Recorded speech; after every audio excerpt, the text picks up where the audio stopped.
Who are the top 50 fantasy running backs entering 2024? What's going on, football fans and fantasy freaks? It's Mitch here, ranking my top 50 fantasy running backs of 2024.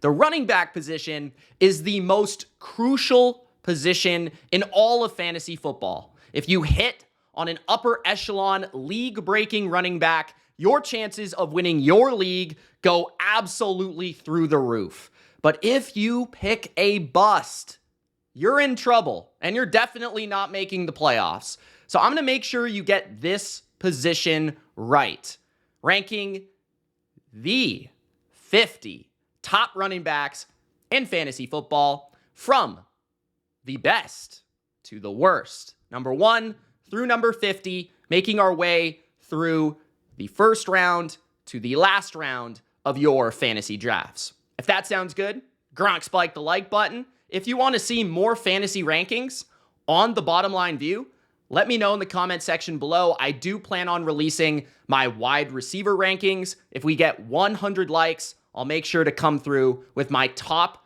50 wide receivers in fantasy football. Let's go, guys. Let's begin with the best running back in fantasy football and the player that I believe you should be selecting with the first overall pick in fantasy football this year. That is Christian McCaffrey. We're not going off the board. We're not being different for the sake of being different. We're taking the best player in fantasy, Christian McCaffrey, a human cheat code who is a lock to score at least 15 touchdowns, if not 20, once again in 2024.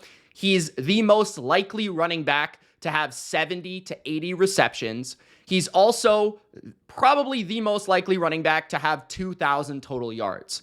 He is the running back for Kyle Shanahan's offense.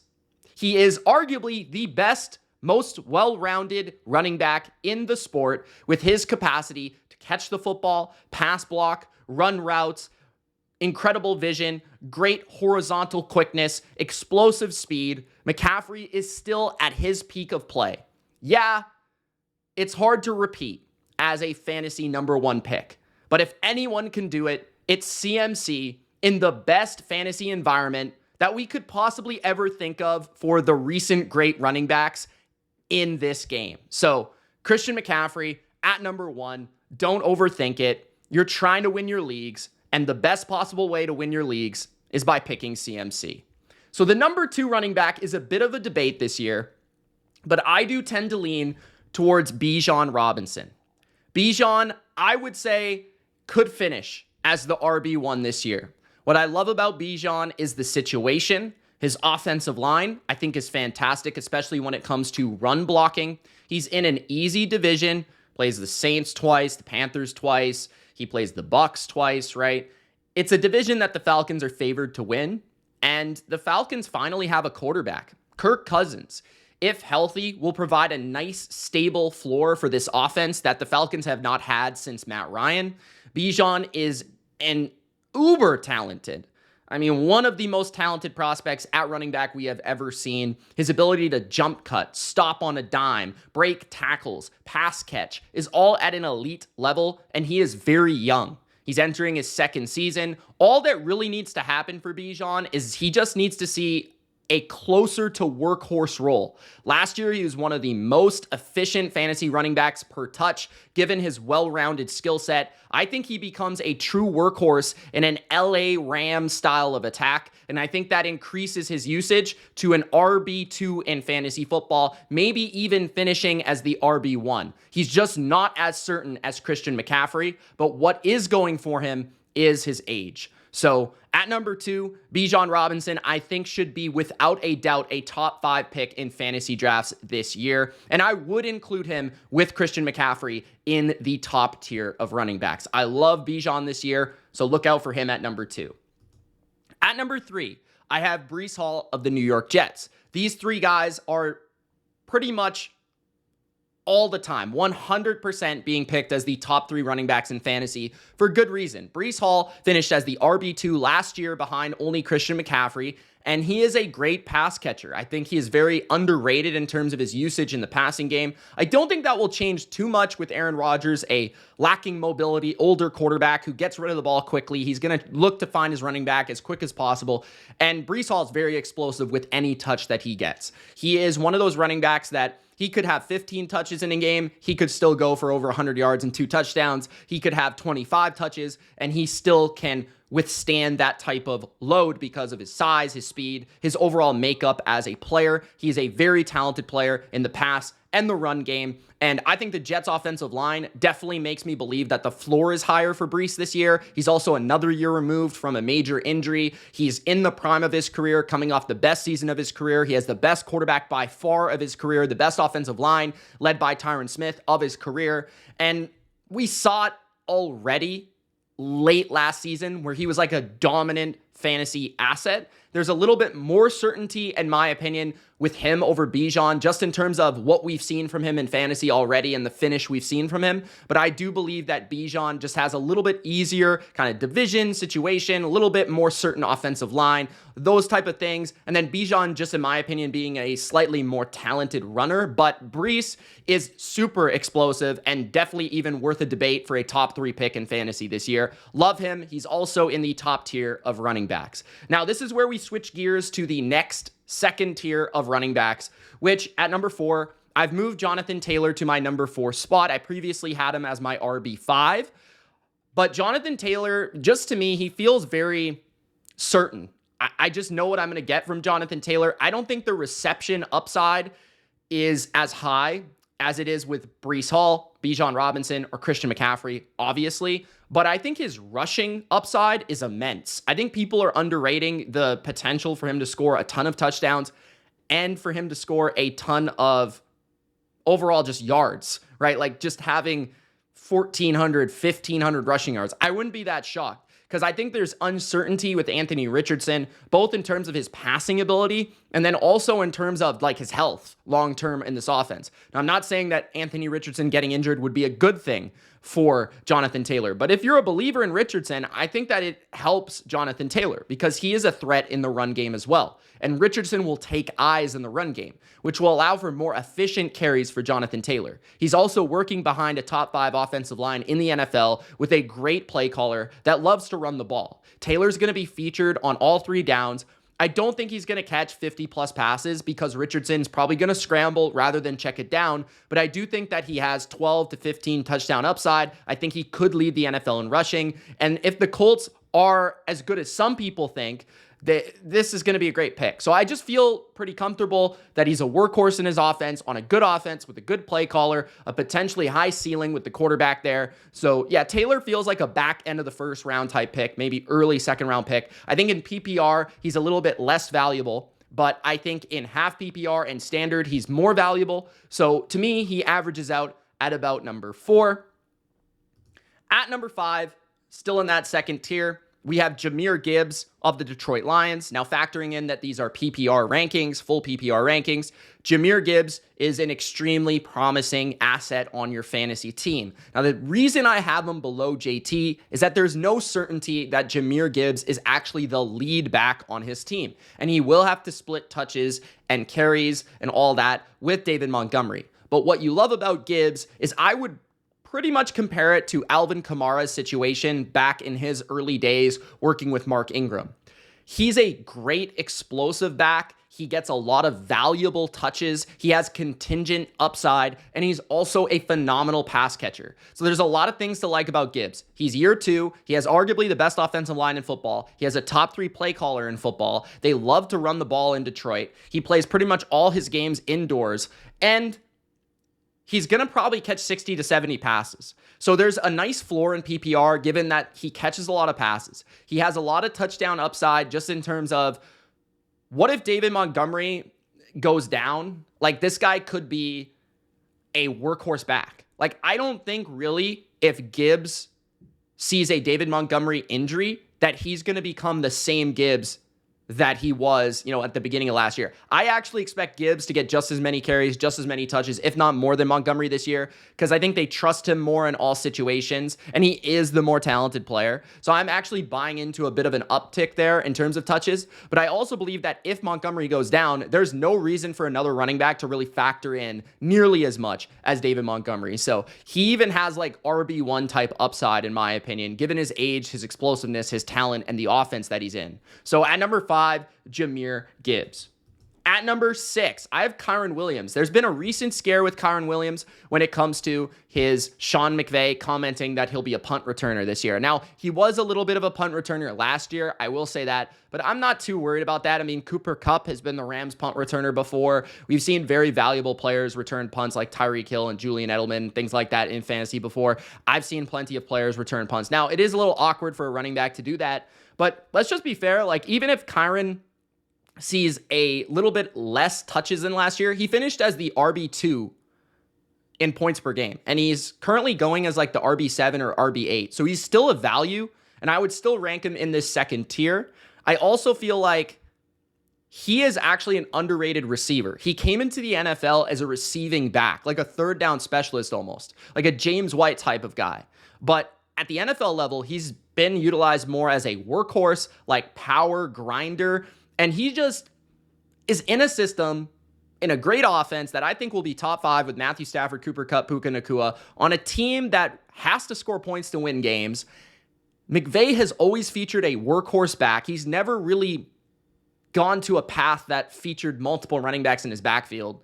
I'm not really scared of Blake Corum in terms of him taking away like 40% of the touches. I think this is still going to be a 70 to 30 type deal where Kyren has 70% and then the other backs have 30%. That's my personal opinion. I think Kyren is a very good player. I think that shows in the statistical evidence of when they had him with the Rams last year, they were one of the best offenses in the league. They were actually the second best offense with Stafford and Kyren both playing at the same time. So I just think he's too valuable, too good for him not to be featured as a workhorse back. I think people are underrating how talented he is, how productive he has been, and just look at the evidence from last year. Plus, he's young, so I'm not buying into the haters out there. I still love Kyren. I've just moved him down slightly, and I would have him more valuable in half PPR because I do think that most of the targets will go to Kupp, Nacua. I do see some of the other running backs maybe factoring into the receiving department as well. So I have him a little bit lower than Gibbs in the full PPR, but if you're in half, I maybe have Kyren over Gibbs. So at number 6, I have Kyren Williams. At number 7, Saquon Barkley, finishing off the tier 2 running backs in fantasy this year. Saquon plays for the best team he's ever played on, period. That's a huge deal. He also plays behind by far the best offensive line he's ever played for. The question is, how good is Saquon at this point? I think he's still a top 10 talent at the running back position, but I don't think that Saquon Barkley is the 2019 Saquon Barkley. He's not the best, most talented running back in the league. He doesn't really have that explosiveness that he used to have, that next gear that was special about Saquon Barkley. But I do still think he's going to be very productive. And honestly, this feels like the safest that Saquon has ever felt in fantasy. It doesn't feel like his high-end outcomes are as high as previously because Jalen Hurts is going to run overthrowing him the ball. And Saquon probably doesn't have the reception ceiling that he used to have in New York as one of the main, if not the main target in the receiving game at times. He's got to deal with A.J. Brown, Dallas Goedert, Devontae Smith, and now Jahan Dotson. So it's not like he's going to be catching 50-plus passes, in my opinion. I could see him more as a, first and second, and probably every down back, but just a guy that is more so working as their rusher. Like, he could definitely lead the NFL in rushing. I would foresee him getting 20 touches a game, but a majority of them being on the ground. I think the Eagles want to be a run-heavy team. I think Kellen Moore has showcased that he is willing to let his lead back do the digging out there. But I just feel like that high-end production of touchdowns and receptions are kind of capped because the tush-push of Jalen Hurts, the Jalen Hurts factor in the red zone, and then also just the way that Jalen Hurts plays overall. Like, Jalen Hurts, to me, just caps his upside to be the RB1, but I do feel very confident in him as a running back number 1 because he is in a great offense and he is a good player, and they signed him to be their workhorse back. So at number 7, Saquon Barkley. Now we're going to switch gears to the third tier at the running back position this year. At number 8, Josh Jacobs. This might be higher than you see Josh Jacobs on other lists, but I love Josh Jacobs this year, especially after the injury to A.J. Dillon. I just don't think that many people are factoring in he could be the workhorse of the Packers on potentially one of the most potent offenses in football in a workhorse 300 touch role with ascending Jordan Love, an ascending receiving core, a great offensive mind and play caller. And Josh Jacobs is almost, to me, a blend of Derrick Henry and Aaron Jones, like the previous running backs that featured in Matt LaFleur's offense. Josh Jacobs is going to be great for them in between the tackles. I think that they are trying to shift towards more of a duo power type of scheme, similar to the Rams did last year with Kyren Williams. I think Josh Jacobs could lead the NFL in rushing touchdowns, and I wouldn't be that shocked. I also feel like he could lead the NFL in rushing, and I wouldn't be that shocked. Now, I would be shocked if he caught 60 passes. I think he could catch 40, 45. That's manageable, but I feel like 60, that high end of reception upside is probably a little bit capped due to all the receivers they have. And the way that they manufacture their receiving game, it's more so a play action sort of crosser, deep look offense, not as much of a short, intermediate type of precision type of offense. So I do feel like Jacobs is not going to have huge reception upside in PPR, but the rushing, the touches, the touchdowns, the fact that he's in a good offense, he's going to be a weekly productive player. So at number 8, Josh Jacobs. At number 9, I have Travis Etienne of the Jacksonville Jags. I think Etienne is honestly a forgotten about good running back to have in fantasy. Last year, he actually had way more touchdowns than you probably would have thought. He also is a really productive receiver out of the backfield. He is a very dynamic and explosive back. And his offensive line is not as good, I would say, as many of the players on top of him on this list, right? But I feel like Travis Etienne is by far the most talented running back in his backfield. It's not even particularly close, right? He's a first-round pick formerly, and he's working with a good quarterback when he's on the field, Trevor Lawrence, and a good offense that I think is a little bit slept on. So Etienne feels like a guy that's not going to have his touchdowns stolen away from him like other running backs on this list. He is going to catch a manageable 50, 60 passes probably, or at least 40 on the lower side. And he does feel a lock to have 1,000 rushing yards. So he just feels pretty competent in all settings and all forms of fantasy. But especially I feel like in half PPR, PPR formats, Etienne is a very solid RB1, if not a awesome RB2 if you want to go running back heavy. So Travis Etienne, I just think is kind of slept on a little bit. Then, to finish off our top 10 in full PPR, we've got James Cook. James Cook, I think, is a threat to catch 70 passes this year, which is why I have him at number 10. Now, I am a little bit scared about the rushing touchdown upside, being that Ray Davis could be a thing on the goal line, and also Josh Allen is a 15-touchdown monster. But I do think that the Bills are going to run the ball a lot, and I also think that the running back in the Joe Brady attack has always been featured. You think about Christian McCaffrey, Alvin Kamara, you think about all these guys, like even Clyde Edwards-Helaire, they've all been featured as receivers. We saw James Cook, when Brady took over last year, kind of basically go off. I mean, he was top 5 in both rushing yards per game and receiving yards per game at the running back position. And so I want a running back on my fantasy team that has a very high floor due to his reception total, but also is going to work as a workhorse with a quarterback like Josh Allen. So, and then you also factor in December, November, January weather in Buffalo, in New England, in New York. He's going to get a lot of work near the end of the year in the fantasy playoffs. So I think James Cook is a phenomenal talent, a very good player, and still has a lot left to kind of reach. I feel like his potential is very high. So that's why I have him ahead of most people at number 10.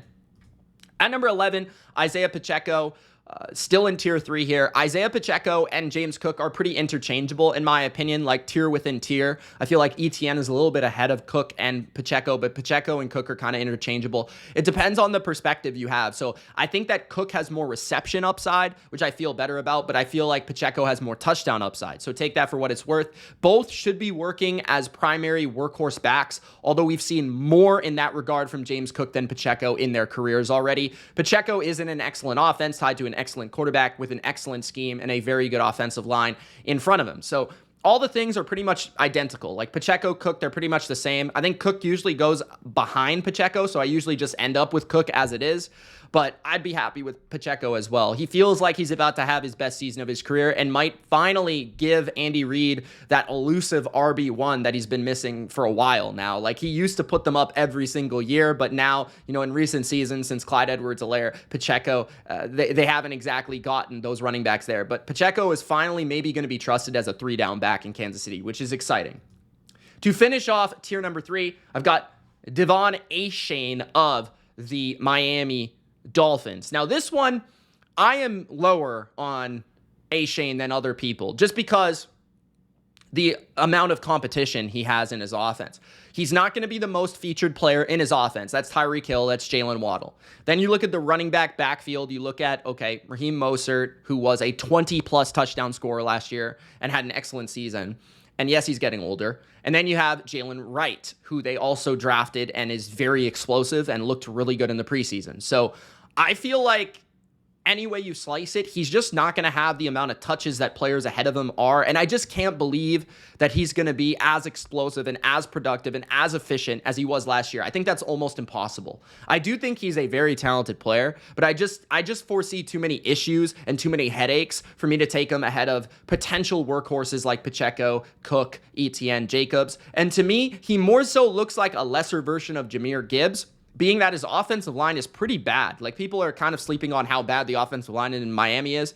But what I do trust is his explosiveness, is his talent, is his ability to win you a week. And then on top of that, I think he will be the main ball carrier for this team this year. I just think his talent is too much to overcome for McDaniel not to give him the most touches. But I also feel like the scheme is very, very good, very productive. And I think he'll be excellent likely early in the season. But I do worry about closer to the playoffs if he wears down, if he gets hurt, things like that. And Raheem Mostert is still lurking there. So that's why I'm a little bit lower on him. But I still believe in him as like the last RB1 because I think he has the most potential out of the remaining running backs, especially if something does happen to somebody like Raheem Mostert. Achane becomes really, really interesting. So at number 12, we got Achane. Then we're going to move to our tier 4, which I have Kenneth Walker at number 13, which is going to be higher than a lot of people. It's probably especially in PPR formats, but I think Kenneth Walker, there's really not a lot that separates Kenneth Walker and Achane, and people are talking about, Achane like that he can win leagues,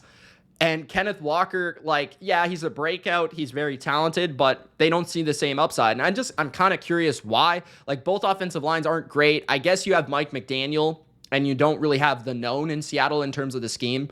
But Walker is arguably a top 5 purely talented rusher in football. Like, he has as much explosiveness, as much power, as much lateral movement as any running back at this position. Now that he's going to be actually featured as a workhorse running back potentially on all 3 downs, because the Seahawks do believe he's a better pass catcher than people give him credit for, that is extremely exciting. So Walker could finish as a top 5 running back this year if he truly is featured in this offense that I think is very slept on, very underrated. And I have always believed in Walker since his college days. He was one of my favorite prospects I ever watched coming out of college at running back. And this could be the year that he truly explodes onto the scene and wins fantasy football championships. So I love Walker just in terms of his pure rushing ability and the style he plays with and the explosiveness he features. So at number 13, Walker.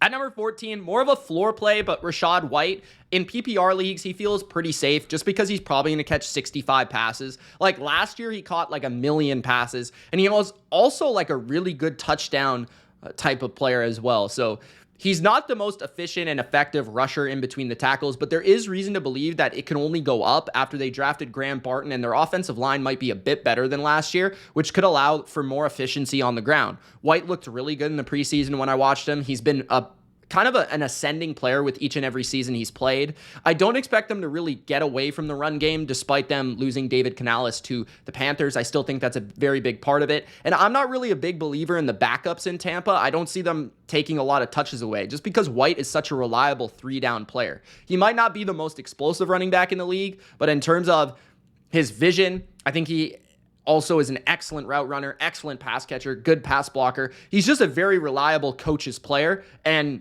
he's young. He's in his prime. He's coming off the best season of his career. So I just don't see the downside with him as much as others that are behind him. So at number 14, a very good PPR pick, Rachaad White.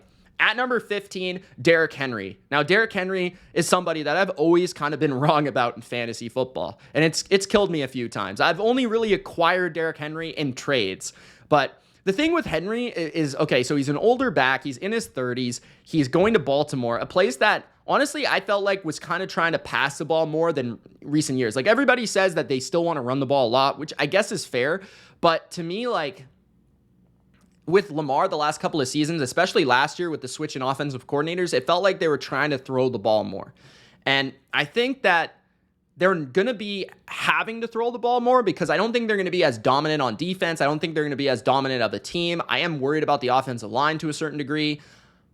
Now, early in the year, Derrick Henry could be pretty dominant because Mitchell is injured, and the only other running back that really factors in is Justice Hill. But even Harbaugh suggested that Justice Hill might be the starter because he might end up playing more snaps than Henry just because he's going to get pass blocking snaps, down snaps, third down snaps, 2-minute situation snaps. So Hill is kind of like one of those players that's not going to have a ton of statistical production, but he's going to be out there on the field quite a bit. Henry's going to have valuable touches when it comes to rushing yards, when it comes to touchdowns. I could see him having, 13, 1,400, 15 touchdowns, that type of season, but he's probably not going to catch more than like 15 passes, honestly. So yeah, Derrick Henry is just in a PPR setting, like a full PPR setting, there's just so much upside that doesn't exist in terms of receptions and receiving. But in terms of touchdowns, in terms of rushing yards, if you're in a half PPR or if you're in a standard especially, Derrick Henry is extremely valuable to have, especially as an RB2. But I'm just lower on him just because of his age, the situational change, which might be positive, but I also view like historically as negative. And then, just the reception thing. So at number 15, I got Derrick Henry, not usually drafting him very much. He usually goes ahead of this. At number 16, James Conner. James Conner is at number 16. I like James Conner a lot. I feel like he's one of the most slept on assets in fantasy football. He's a workhorse running back. He catches the ball well. He's going to be a big touchdown threat. The Cardinals are a terrible defensive team, a very good offensive team. And late last year, they were one of the most explosive rushing attacks in football, one of the most efficient rushing attacks in football. And I think they've maybe even improved their offensive line with a Paris Johnson year 2 jump and Jonah Williams being added there. Conner is clearly the number one back for one of the sneaky good offenses in the NFL with Marvin Harrison Jr., Trey McBride, Greg Dortch, and others. And yeah, I just feel very good about him. Even if I miss out on early running backs, I wouldn't even mind him as my RB1. The problem with Conner, the biggest problem is the injuries. Like, he probably will miss like 4 or 5 games a year. But honestly, I'd rather have James Conner in those 12 games where he's going to be very, very good for my fantasy team than having another running back in like 17 games, which is also unlikely because running backs get hurt, than other running backs that are in more murky situations where they're having to split snaps. Conner feels like an every snap player in a good offense. So I think he's slept on in the middle rounds. At number 17, finishing this tier number 4, Joe Mixon. Joe Mixon is going to be the lead ball carrier and the lead back for one of the best offenses in the league with a coordinator that loved to run the ball probably more than he should have last year. I think he has massive touchdown appeal because obviously he doesn't have a scrambling quarterback in CJ Stroud, so there'll be a lot of handoffs inside the 5. He is one of the best red zone backs in football, one of the best short yardage backs in football, and I think he's sneaky good in the reception area. I don't think he's going to catch a ton of passes because they have so many threats, right? They have so many threats, but Joe Mixon is probably going to rush for like 1,200 yards and 12 touchdowns. And that feels like a top 20 running back in fantasy without a doubt. Definitely more appealing in half PPR standard, but definitely still a good running back. I think that people kind of sleep on how good Joe is still really at this age. I don't think he's really fallen off much. He's got great vision, and I think he'll definitely be an asset to your fantasy team. Just don't expect like a league-breaking season. He's a very solid RB2. Maybe the last player that I would really want is an RB1. That's maybe pushing it, but just saying. Now moving into tier 5 with a bunch of running backs that I could see, finishing within this range. At RB18, I'm higher on Ramondre Stevenson than a lot of others. The reason for that is I've watched Ramondre Stevenson throughout his entire career, every snap of his career. I am a believer that he is a talented player. I also believe that the Patriots want to run the ball a lot. to stay competitive in games, and they want to trust their defense to come through. And while we do believe the Patriots will be a bad team this year, that's still going to be their formula and their game plan. I feel like Antonio Gibson and even JaMychal Hasty might factor in a little bit in passing snaps in situations where that might frustrate you from former seasons of Stevenson being like a 50, 60 pass catcher type of guy, which he's definitely still suitable as. And I feel like Stevenson is sneaky in terms of his reception appeal. Like, he is very good in that area of his game. I could see him being a feature back, though, given the contract that he was given. This team trusts him. They view him as one of their best players and probably their best offensive playmaker. So he's going to see a lot of touches, a lot of snaps, and he's going to have to be very good. I also thought he looked really good in the preseason in the limited work. He looked a lot more explosive than the year previous, and this is probably the best scheme he's ever played in for his skill set, being in more of a zone-based rushing attack. Stevenson has looked really, really good. So I think he could be a sneaky, like, he could maybe even finish in an RB1. It's just going to be difficult to do because of how bad the team is. But, like, he'll be a sneaky, productive, weekly RB2 that sees a lot of touches, and I feel like factors in as a rusher and a receiver. He's pretty much format proof. So I really like Stevenson at number 18. I think he's a sneaky, like, last workhorse type running back that you could draft.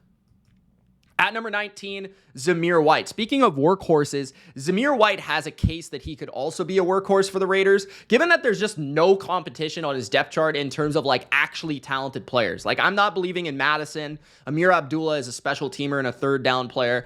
They drafted a rookie that's not too special. I mean, Zamir White was an absolute monster near the end of last season. I actually am a bigger Gardner Minshew fan than others. I'm a bigger fan of the offensive coordinator than others in Luke Getsy. I think that the offense in general, the team in general, will be better than people think. So I am higher on Zamir because I'm higher on the Raiders, period. And I think Zamir is a good player. I think he's a very good grinder. I am a little bit scared of ranking him this high in full PPR, but I do feel confident that he is going to be the workhorse of this team. He's going to see a ton of rushing attempts, probably going to score a lot of rushing touchdowns, near double digits. And honestly, like, he could be a receiver in this offense as well. Like, it's not like he's going to catch, like, under 20 passes. I do think he's going to have some sneaky reception appeal, sort of like Josh Jacobs a couple years ago. So I could see some replication in that regard. But yeah, I just think White is a little bit underrated as a player. I think the team is a little bit underrated. So at number 19, I got Zamir White, who's just clearly his RB1 in his backfield. At number 20, Tony Pollard. I really like Tony Pollard this year. I drafted him very high last year in pretty much all of my leagues. And honestly, it didn't pay off the way that I thought, but it didn't hurt me. Like, Tony Pollard had so many touches that if he was Tony Pollard of the past last year, he would have, like, won me every league without a doubt. It wouldn't even been close. Like, if Tony Pollard was as efficient as he was with the workload he got last year, it wouldn't have even been like a question. He probably would have been the RB2 in fantasy. He was still an RB1 at the end of the day, but Pollard this year goes to the Titans. He signs in the offseason, and he's working with Tajay Spears, so people don't really know what to make of the situation. But the fact is, Pollard is still in his prime. He is a year removed from an Achilles. He looked better at the last half of the season than he did in the first half. He's looked really promising in the preseason. It looks like he has that pop and that explosion. What I like about Pollard is that I feel like he's going to have valuable touches in the offense. He's going to play on third down a bit. He's going to catch the ball a bit. I think the running backs are going to factor in a major role in the passing game for Will Levis to give him easy, cheap completions. He's explosive with the touches he gets. And honestly, like, Pollard might be more valuable in, like, this offense, given that he has less touches this year. Like, that might be crazy, but he might be just a better player because he's not worked to the bone like he was in Dallas. Also, I feel like the O-line is going to be better than people think in Tennessee. I think Will Levis is going to be better than people think in Tennessee. So I'm kind of buying into the Titans to a certain degree, but I'm mostly buying into Tony Pollard being closer to his 2021 form than his 2022 form in terms of actual explosion, given what I've seen so far this offseason. So at number 20, Tony Pollard. At number 21, Najee Harris, another player that's factored in with another talented running back in Jaylen Warren, but Najee is just the prototypical Arthur Smith running back. Jaylen Warren's already gotten injured this offseason. That's not good news. I do think Isaac Seumalo getting injured is a big key loss for the Steelers early in the year, but Najee is going to be, I think, a guy that gets close to 20 touches a game. This is a team that's going to want to run the ball a lot. They're going to manufacture touches given their weak quarterback play of Russell Wilson or Justin Fields. They're going to get the ball in the hands of these playmakers and these running backs, whether it be Warren or Harris.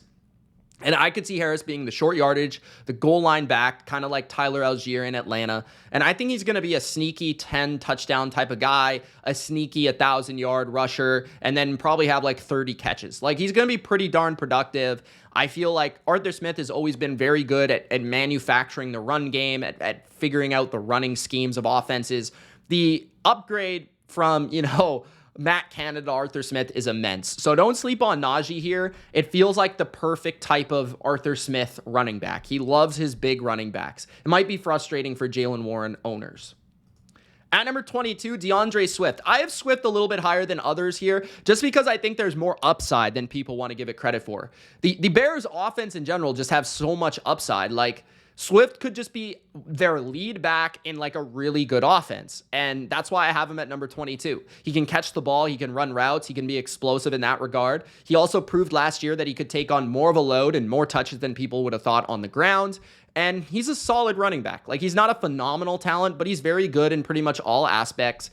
And he's tied to a young, explosive Caleb Williams, a great receiving core, and I think an up-and-coming offensive line. So I'm just going to take a risk on DeAndre Swift over some of the guys that are behind him here, which I'll mention why, because DeAndre Swift, just better offense, better situation than a lot of these other guys. At number 23, David Montgomery. Now, the reason I'd have Swift over Montgomery in PPR is the reception upside, the fact that Swift could be more of a feature back than David Montgomery. There's no way Montgomery's going to be a feature back with Jahmyr Gibbs, right? Jahmyr Gibbs is their guy. Jahmyr Gibbs is the more explosive, more talented player. Swift, he could easily be that. Like, we don't really know, which is kind of the ambiguous part of it. But at number 23, David Montgomery, he's better in standard or half PPR. He'd probably move up a few spots. He's got great rushing yards. He was a great runner last year. Like, he just had a great season running the ball last year. He's a bowling ball out there. He makes a lot of people miss. He sheds a lot of tackles. And he's a really good red zone presence. There's not a lot else to be said. He's tied to like the best offensive line in the league, a really good running scheme. He's going to get a lot of rushing yards. He just doesn't have a lot of upside because he doesn't catch the ball very much. At number 24, Alvin Kamara, who's basically the exact opposite of Montgomery. Very inefficient rusher, has a terrible offensive line, in a terrible offense, arguably. It is going to be a different scheme. Clint Kubiak, who's the passing game coordinator previously of the 49ers. So, like San Francisco system is a little appealing, but Kamara is a regressing talent. Really, his floor comes from his reception total, which honestly, he's not even explosive with that total. It's just that he catches a lot of passes. That's really his only appeal. He is a pure floor play. I don't really want him on my teams, but I have to rank him in the top 24 just because he's going to be an RB2 if he's out there, just because he's the best, most talented back on his offense, and he's going to catch a bunch of checkdowns from checkdown Charlie David Carr. So I don't really like Alvin Kamara at this point. I probably won't be drafting him in any league, but I have to let you know how it is. At number 25, Javonte Williams, who I think could be a sneaky workhorse for his offense. I do think Jaleel McLaughlin will also factor into the passing game, but Javonte's looked the best he's looked in a couple of seasons. He's looked explosive, and it looks like Sean Payton's willing to give him the bulk of carries and the bulk of touches in this backfield. The offensive line in Denver is sneaky good, and if Bo Nix does hit as a productive passer, Javonte could be one of the steals of the draft overall. So, yeah, was a really good player before his major injuries, and now that he looks a little bit fresher, a little bit more explosive, he could be a really slept-on player. I wouldn't even hate Javonte as my RB2 this year.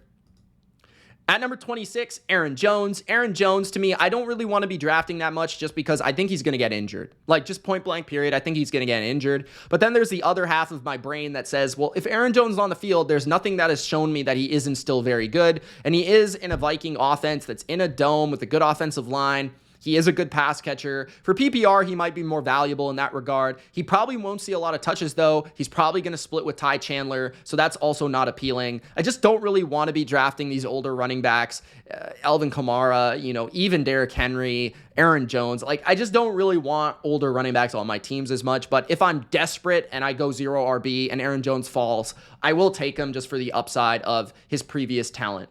So, at number 27, Raheem Mostert. I'm lower on Mostert as well, and it's kind of funny because I'm just lower on Miami's backfield because I just feel like the offensive line is putrid. Nobody really knows that. I don't know why, and no one's talking about that, but they're just not very good. Okay, Isaiah Wynn's already hurt. Raheem Mostert, though, I just don't see the upside for him this year because I just feel like Achane has the upside because he's the better player. Like Mostert is probably going to be drafted because of his last year's production. But I'm not trying to buy last year's production. I'm trying to buy this year's production. I just see him being older, the regressing talent in the backfield. They've got right now, like it just doesn't feel like he's going to have a workhorse role in any way, shape, or form. He might score a lot of touchdowns. That could be his appeal. But man, I just don't see it with the 3 running backs in this offense. I just don't see it. So he's kind of like a guy that I still got to respect. And if he falls to a certain range in the draft, like he is on a good offense, and if Achane gets hurt, he is trustworthy, but it's just awkward for me with Mostert.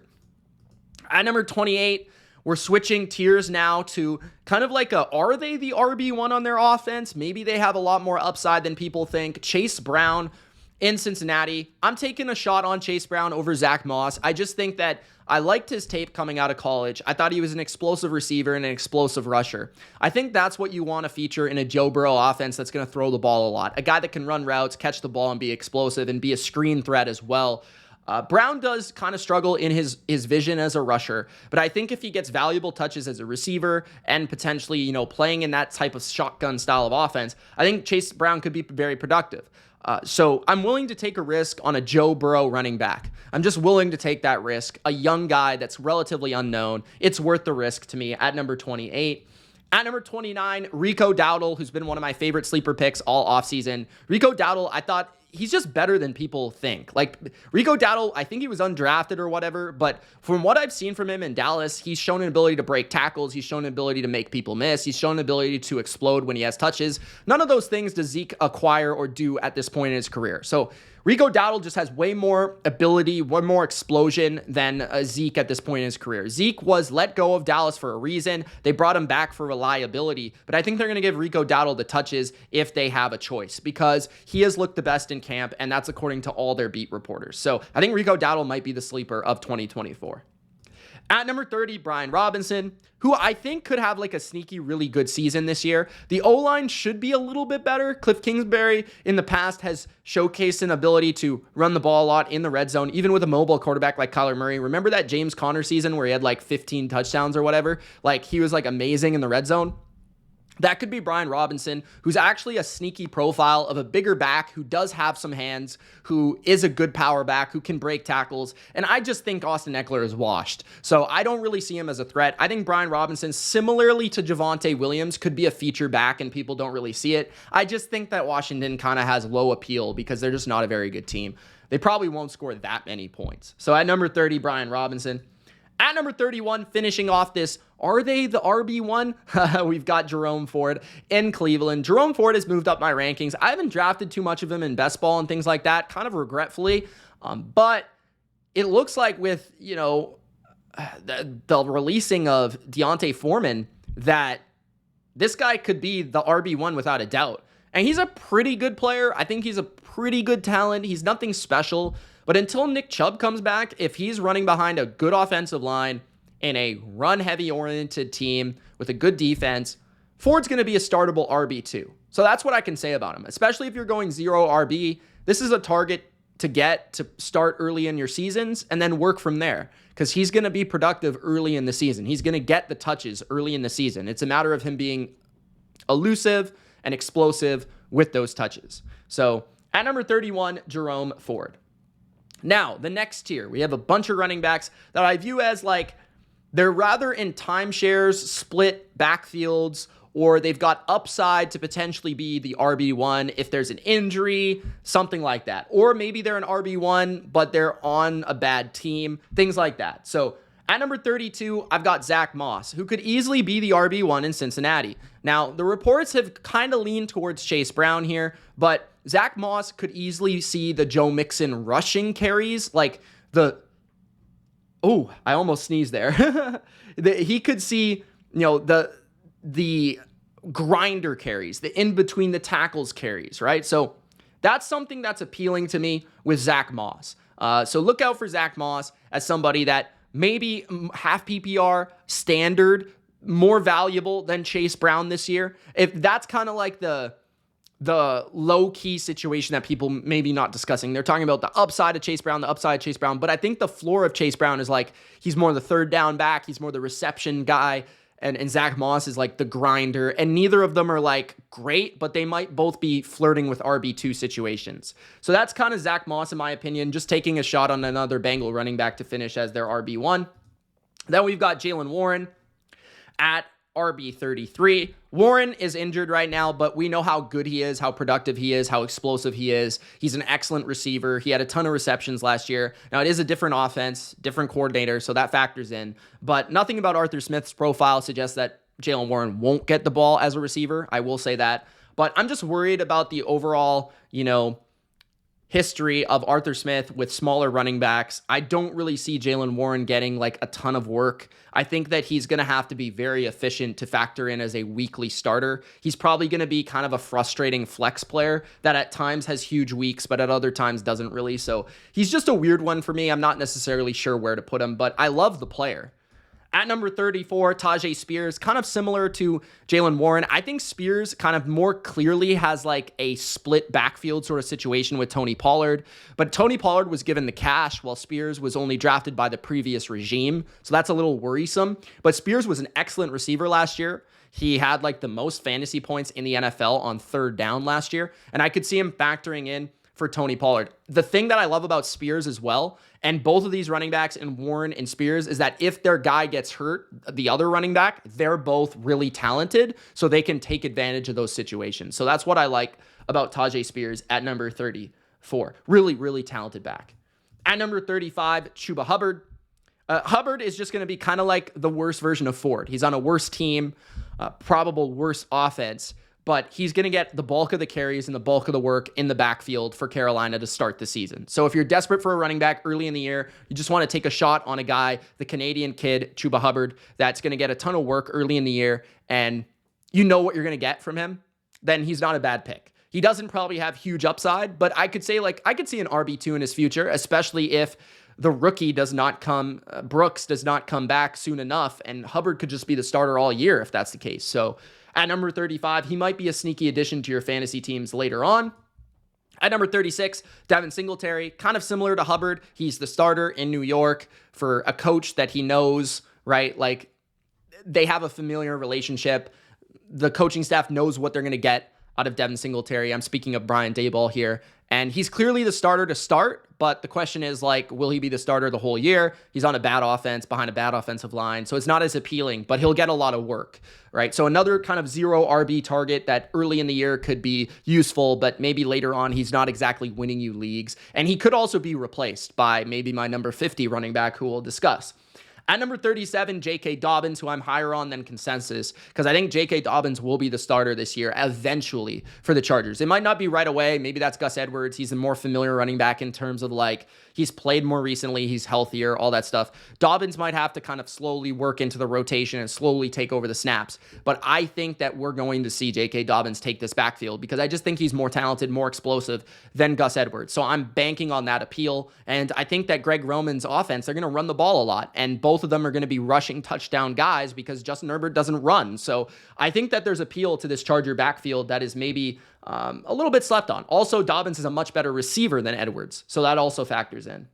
At number 38, Blake Corum. I have Blake Corum at 38 because I feel like if Kyren Williams goes down, which he's likely to miss a few games this year, like he just did last year, and he's a smaller running back, so his chance for injury is higher than others. So if Kyren Williams does go down, Blake Corum's probably going to be like a startable RB1 in a week. Like, I wouldn't be shocked by that. Like, you could see him as a low-end RB1 in like a couple different matchups this season. So he's very valuable in a best ball format, especially, but I feel like he's a good pick at the end of your drafts because you could just stash him and then we'll see how much work he gets. Maybe he factors more into the workload than we would expect with Kyren now being the punt returner. But I definitely feel like Corum is more of like a really good handcuff, like a really, really good handcuff.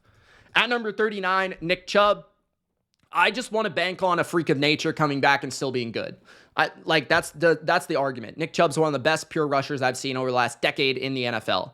And I'm just going to be willing to bank on that in my drafts. Now, a lot of people are fading him because of the injury. A lot of people are fading him because of the slight switch in offensive to more of a passing game than a rushing game. But honestly, this is Nick Chubb. Like, I'm going to probably pick him in at least one league just because Nick Chubb is Nick Chubb. Like, I don't care. If I get him for the last 6 games of the year and I'm able to start him as my RB2, I know there's upside to that for sure. So at number 39, Nick Chubb. At number 40, Gus Edwards. We already talked about J.K. Dobbins versus Gus Edwards. I do think Gus will be the better running back early because, like I said, they paid him more money. If Dobbins is a little bit slow out of the gates in terms of the injuries and stuff like that, Edwards will probably be more appealing early. He does have touchdown upside. He is a really good red zone back, a really good short yardage back. He does know the system. So a lot of things to like there. At number 41, Jonathan Brooks, who has a lot of upside, in my opinion, in terms of like, if he can be the starter and the 3-down back for Carolina, which they drafted him to be out of Texas. He was the most talented back in the draft. So he's not a bad dart throw later in your drafts, but you're probably going to have to wait a few weeks for him to come back. And then even then, is he going to be the starter? Is he just going to be splitting snaps in a bad offense? So I'm lower on Brooks than probably a lot of other experts out there just because he's in a bad offense. And and I think Hubbard's better than people think, but also he'll just be splitting snaps with Hubbard.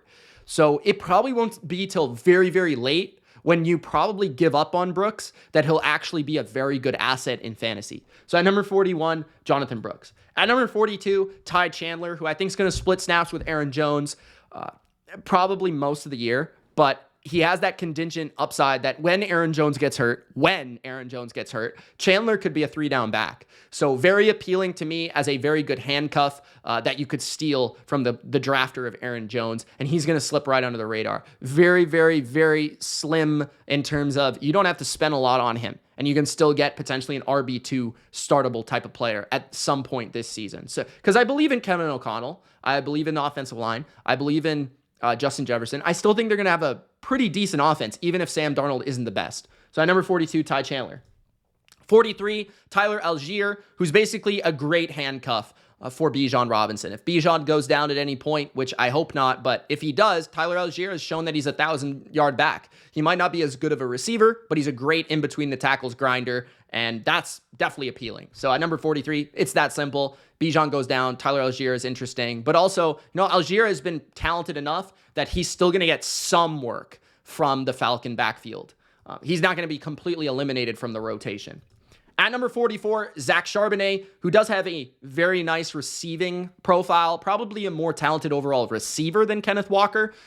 So, you look at that profile, his size overall, like he does project as somebody that if Walker were to get injured, he's somebody that could play on all 3 downs in all situations. So he does become a startable asset. You have to look at the type of running back, right? Like Justice Hills of the world are not going to be guys that are playing on all 3 downs.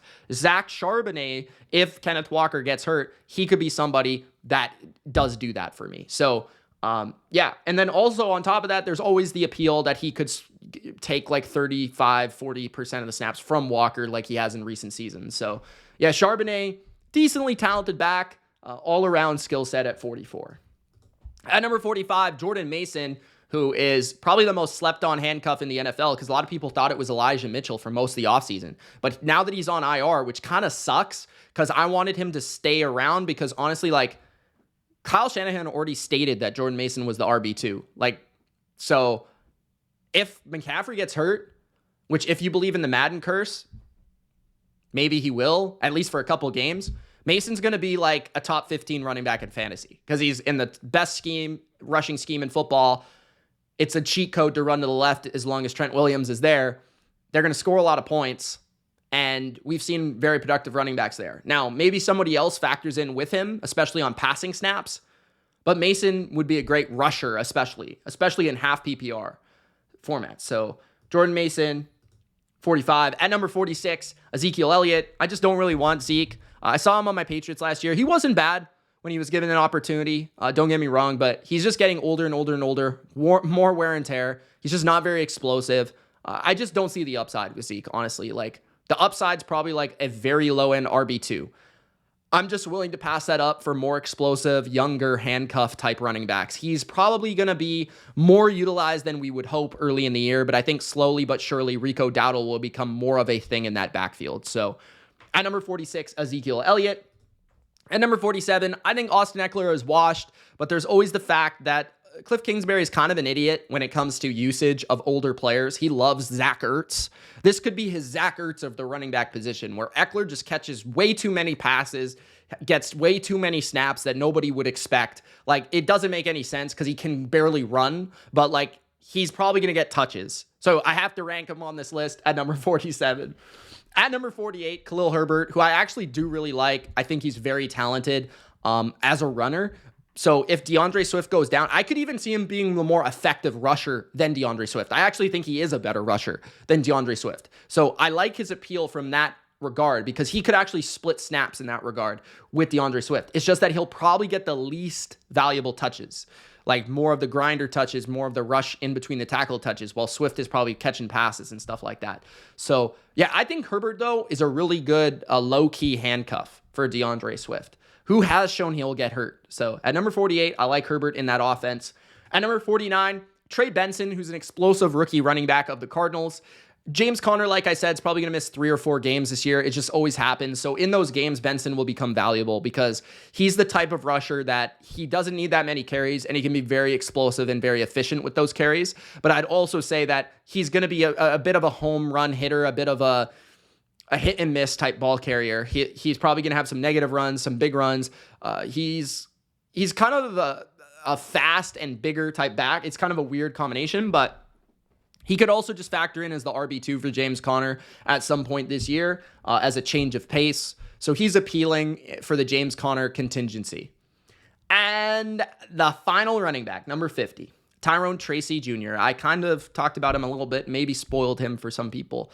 But I really liked Tyrone Tracy on tape. I thought he was one of my favorite, upside running back picks in the NFL draft. And I thought that the Giants got somebody that could potentially be sort of like a David Johnson, Rashad White type of player, where he's got a really good receiving skill set. He's a former receiver switching to running back. He's shown that he can break a lot of tackles. He was actually one of the best in college last year at that. And he's already showcased a rare ability to see the field as a rusher, even, given the lack of experience. I think he could be more talented than Devin Singletary already. So yeah, he's in a bad offense with the Giants, but if he does surpass Singletary, he could be a great pick. So at number 50, Tyrone Tracy Jr. Those are my top 50 fantasy running backs for 2024. Thank you guys so much for watching. It's Mitch. Gronk spiked the like button, 100 likes for my wide receiver rankings. Peace.